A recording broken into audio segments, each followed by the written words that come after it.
आणि आता 10च्या 25 मोठ्या बातम्या आपण बघूया।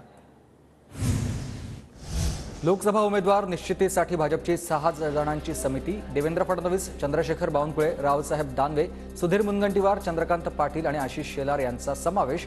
समितीने लोकसभा उमेदवारांची नावे जवळपास निश्चित केल्याची सूत्रांची माहिती। रत्नागिरी सिंधुदुर्गच्या जागेवरून भाजप आणि शिंदे गटात रस्सीखेच। दोन्ही पक्षांकडून दावे सुरूच। शिंदे गटाकडून सोशल मीडियावर किरण सामंतांचे स्टेटस तर भाजपकडून प्रमोद सावंतांच्या भाषणाचा व्हिडिओ व्हायरल। रत्नागिरी सिंधुदुर्गच्या जागेवर शिवसेनेचाच दावा राहणार, शिंदे गटाच्या उदय सामंतांचं वक्तव्य। रत्नागिरी सिंधुदुर्गमध्ये उभं राहणाऱ्यांनी आपण 2.5 लाख मतांनी पडणार ही मानसिकता ठेवून यावं, ठाकरे गटाच्या विनायक राऊतांचा विरोधकांना इशारा। शिरूरची जागा शिवसेनेला मिळाल्यास मीच उमेदवार, आढळराव पाटील ठाम। तर तिन्ही पक्षांना सूचना केल्यास एनसीपी उमेदवार म्हणून लढणार, आढळराव पाटलांकडून एनसीपीत जाण्याचे संकेत। छत्रपती संभाजीनगरच्या जागेसाठी भागवत कराड इच्छुक। छत्रपती संभाजीनगर लोकसभेच्या जागेवर भाजपनं दावा केलाय।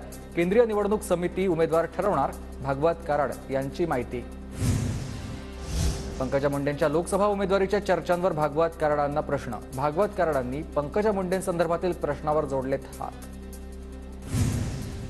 शिरूर लोकसभा लढवण्यासाठी अजित पवारांची तयारी सुरू।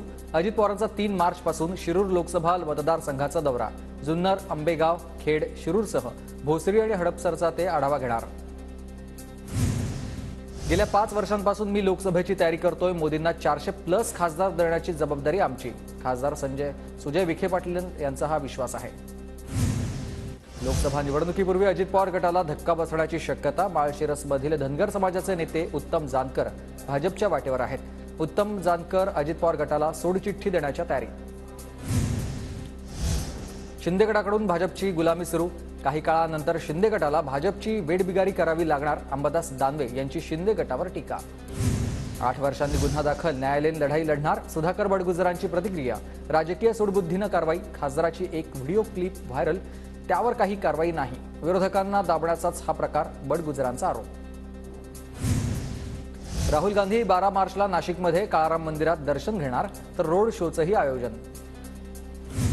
सिंधुदुर्गच्या आंगणेवाडी यात्रेत 2 तारखेला मुख्यमंत्री हजेरी लावणार। भराडी देवीच्या दर्शनासाठी नारायण राणे, दीपक केसरकर, उदय सामंत, रवींद्र चव्हाण, रवींद्र फाटक, नितेश राणे उपस्थित राहतील। 4 मार्चला मुख्यमंत्री एकनाथ शिंदे मुक्ताईनगर मतदारसंघात। 8 ते 10 मंत्र्यांची मतदारसंघात राहणार उपस्थिती। शासनाकडून मुक्ताईनगर सभास्थळ आणि हेलिपॅडचा आढावा। राज्यातील सर्व माध्यमांच्या शाळांमध्ये मराठी सक्तीची। दुर्लक्ष करणाऱ्या शाळांची मान्यता रद्द होणार।